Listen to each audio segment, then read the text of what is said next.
Hey guys, how you doing today? Don't have my earbuds, so I don't have the mic I usually use. I don't know how this is going to sound, but I'm doing this for me. So, here with my little guy, my little pug. Hey, he might start barking in the middle of this. We just moved to our new apartment, so he's not quite settled in because this place is a little bit louder than the other place that we were in. It's closer to downtown, and so more noises, more kind of stuff going on. So he's a little on edge. So if I have to deal with him suddenly because he starts barking, my apologies. Uh, I think the thing that I really want to talk about right now, and that I've been struggling with over these last couple of days, is really coming to terms with the obvious rising fascism that's happening in America. That there's this great quote, and I'm misattributing it. I don't remember who said it, but it is becoming really apparent that America is a military. Uh, America is a few oil companies run by the military. That really is more and more becoming the case. That um, the military industrial complex really is the force that is running the United States.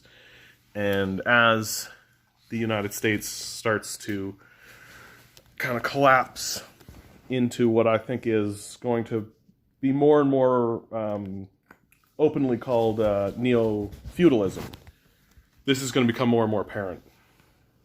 The legislation that just got passed in the House, um, that the so-called progressive left politicians voted in favor of, Bernie Sanders, AOC, all of them, is a disaster for America in the long term. It really is going to ensure not only that a very small group of billionaires are going to own more property. It hands the reason why the government prints trillions of dollars and hands it over to banks is because those banks then turn around and buy cheap assets because the coronavirus crisis is going to uh, uh, cause tons of assets to plummet in value, right? And so the billionaire class is using its government apparatus that masquerades as a democracy, but really in reality exists only to serve the interests of this small group of billionaires. And they're using that apparatus to give them the currency they need in order to plunder more of the assets of the populace, right? So if you're like a small business, you're going to go under during the COVID crisis, right? Because that's how capitalism works.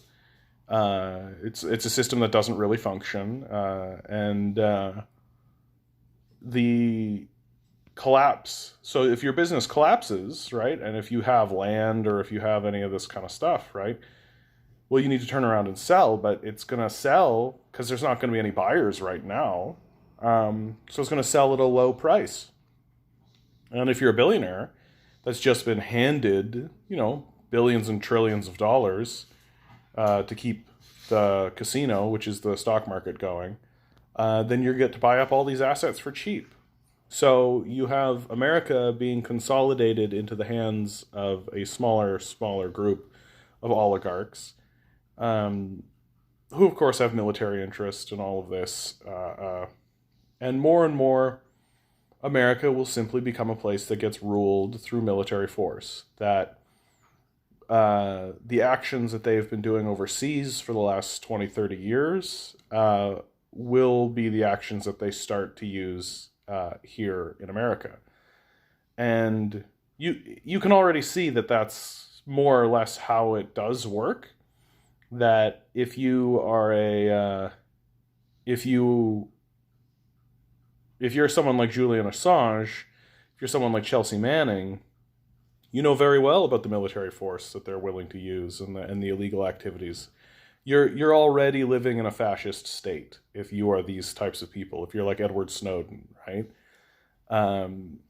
You're already extremely aware that the American military is a fascist organization that has taken over the country, and that it allows the democratic system to exist insofar as it remains loyal and it serves the military interests. So when you have figures like Bernie Sanders, you have figures like AOC show up who are willing to speak the rhetoric, and they're willing to talk the way that they do, and they're correct in what they do. But the reason why they vote along lines with the corporate state and along lines with the military-industrial complex is because they understand that they'll just be eliminated. And whether that elimination happens politically, which is what they're afraid of, or whether it happens, through other means, the only social commentator I have respect for in the midst of this, or I shouldn't say the only one, but one of the ones I have is Jimmy Dore.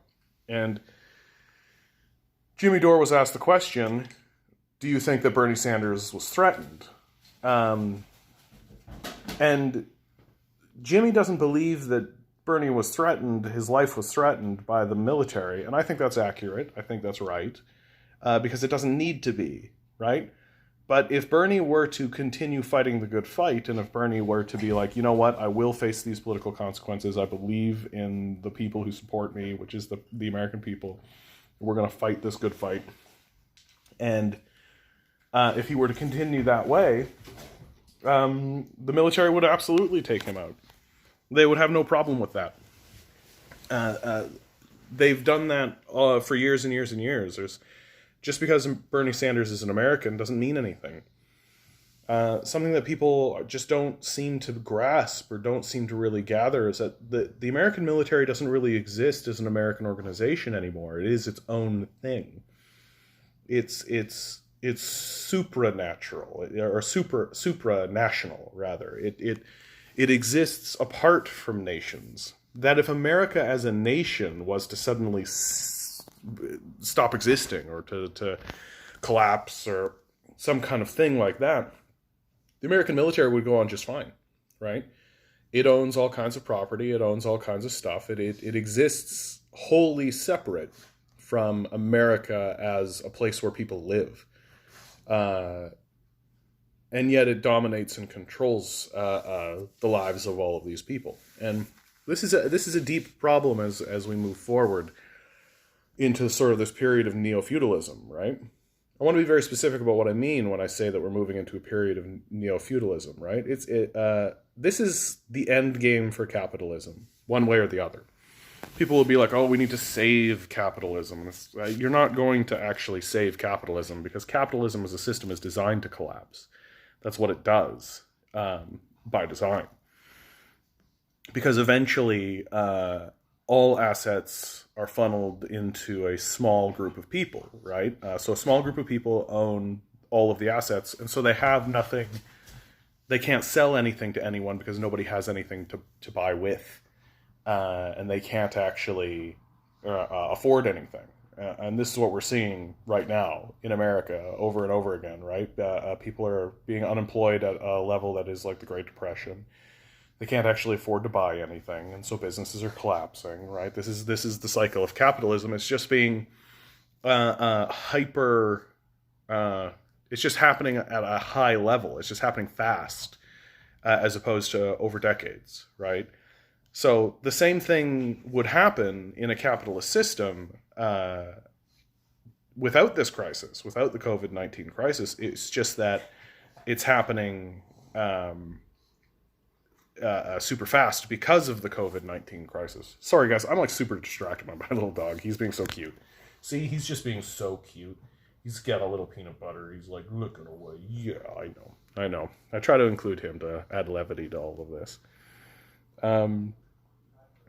So the political apparatus has failed completely, right? So the only thing that's left for people to do, and they can't do it right now because it's a pandemic, because they can't go actually get out of their houses. But the thing to do is to organize your people so that when the pandemic is called off, you go out into the streets and you take over the streets and you begin to protest. That's all that can be done in America. And unfortunately, we've seen it with the Occupy movement, right? The military is more than happy to clear any kind of protest or any kind of encampments or anything created through military force. Last time they did it relatively peacefully, because the Occupy movement was a relatively peaceful movement. There's no guarantee that the next movement will be as peaceful, especially because the stakes seem to be getting higher and higher. And once people are abandoned, like once you abandon millions and millions of people, the way that the Americans are doing, you create a section of the population that has nothing to lose. And once you create a section of the population that believe they have nothing to lose, then they are going to use force. And America is just awash in guns, right? And so, to me, I guess this is a long form way of me saying, like, there is an inevitable civil war coming in America. I mean, it can't not happen. That is how America resolves its conflicts. That is how America deals with itself. We've seen that over and over again. You can't just pass legislation. You can't just get involved in the political system. You need people in the streets who are armed, fighting against the surrogates of the political system. Or they're not really surrogates, but fighting against the owners of the political system, right? So you are going to see armed conflicts between police and military forces against the population. And the population may, just as they did last time with the Occupy movement, they may attempt to make it a peaceful movement. And in many ways that is culturally more successful, I think. But I think that now it's getting to be too much. I think that there is going to be a very loud and very large group of Americans who are fed up, who are going to say that the Occupy movement was a failure, and it was a failure because it wasn't using violent force. This, of course, in my view, is a mistake. I think that peaceful movements are the better way to go. But I think people will disagree.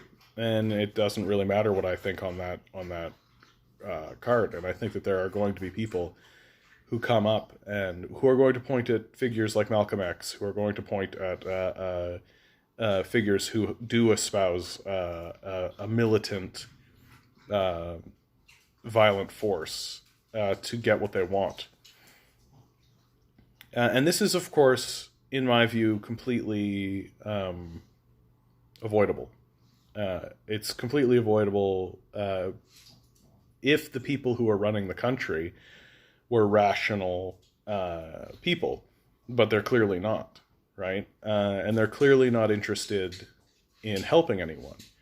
I think it's worth talking about the Medicare for All that just got passed by the Trump administration, which is pretty stunning, like pretty interesting kind of a thing.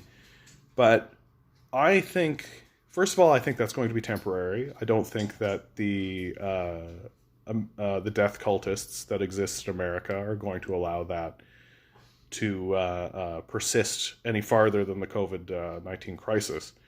And that the only reason why they're passing this legislation is because the COVID crisis represents a threat to them, that it represents a threat to their power, and it represents a threat to their health and their lives, right?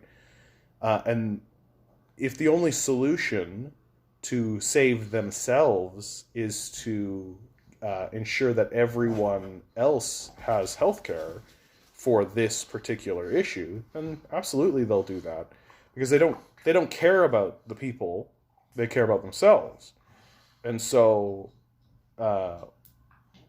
if it costs hundreds and trillions of dollars and as a side effect gives health care to millions of people, then yeah, they'll do it because it helps them.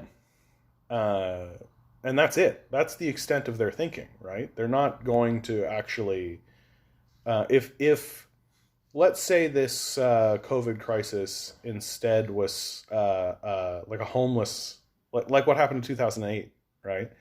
There was no bailout for the people in 2008. There was no handout for those people. They were thrown into the streets and they were homeless, and that was the end of the conversation. Story over. Uh, so there was no stimulus package for those people. There was no basic income. There was no talk about any of that because the death cultists that rule the country don't actually care at all about those people. Uh, because those people could no longer be exploited. Their labor was no longer valuable. And so they were abandoned. Um, and this whole thing really is showing not only that the uh, uh, not only that the left is completely vacuous and there really is no left. People like Bernie Sanders and AOC, they talk a good game and they understand how to talk it, but so did Bill Clinton. And I think that's important to remember, right? Like these people, maybe they started and they were well-meaning, but now they're just a part of the electoral system. And the moment you're actually a part of the electoral system in the United States, you're not actually capable of making rational choices to help anybody but yourself, because that's all the system is designed to do. And that if you tried to uh, if you tried to have if you tried to reform the system, you would just be eliminated from it. Uh, so what do we do at this stage in the game when we're all sequestered and isolated? I think the thing to do at this stage in the game is to find allies. A big reason why I do this is in kind of the small hope that I find allies and I find people who are willing to organize and are willing to kind of get together. Because once this COVID-19 crisis is over, the very first, like literally the day, I really do think, like the day it's declared that, okay, we're all going to go back to work, and the day the system is handed back over to the death cultists, is the day that we should all get out on the streets. And I really mean all of us. Like, I don't think it should be, there should be no exception. I mean, there'll be like 10 to 20% of the population who the system, quote unquote, works for, i.e., they've accepted that their life is a sacrifice to the death cult of capitalism. And that, to me, is what our goal should be. It should be organizing, building a determination, building a network, finding allies, finding organizations that already exist, creating links so that when the all clear is given and we're permitted to go back out onto the streets, we go out onto the streets en masse and we demand formal change. Now, I'm not naive. I don't think that I believe that America is too far gone. I think that other countries might have success with that. I think here in Canada, we would have success with that. I think that we're still ruled by people who use reason and rational thought to a degree. Thanks, buddy. Thanks, buddy. Thanks, buddy. There's a good boy. I know, someone walked by. Hey, that's good. I know, somebody walked by. I know. Like when this COVID-19 crisis started, our leaders did the right thing to a degree. They could have done better, obviously, but I think I don't think that that's a critique of them insofar as it's a critique of humanity, right? Like that, obviously they could do better. They're humans, they're fallible, right? Even really vapid and empty leaders like Doug Ford have shown a degree, a modicum of compassion, even though Doug Ford is still going to move forward with his Medicare cuts or his healthcare cuts. He's still going to move forward with all of that. He's still a sociopath, right? Like, he understands that he has to act a certain way during a crisis to show to pretend that he has a degree of empathy, but he doesn't. And once the crisis is over, he'll just continue selling Ontario the way that he does. And it's the same thing with like Kenny. It's the same thing with Pallister, right? These guys don't actually care about the people they're ruling. They care about themselves. Justin Trudeau, I think, is going to more than happily hand the country back over to the death cultists. And if we all get out onto the streets and we say we will not allow the society to return to the death cultists, uh, then I believe there will be change in Canada. Uh, there will be sacrifice of certain ideas and certain thoughts. We will move away from the death cult slightly. In America, I think it'll just be met with straight military force. Whatever organizations are created will be cleared, and the society will continue to be plundered. That's just what's going to happen. Anyway, I think my little guy is losing his little mind right now, so I need to deal with him, I think. You guys, good luck out there. Good luck out there. Try to have fun. Hug your family, hug your friends. I love you all. Good luck.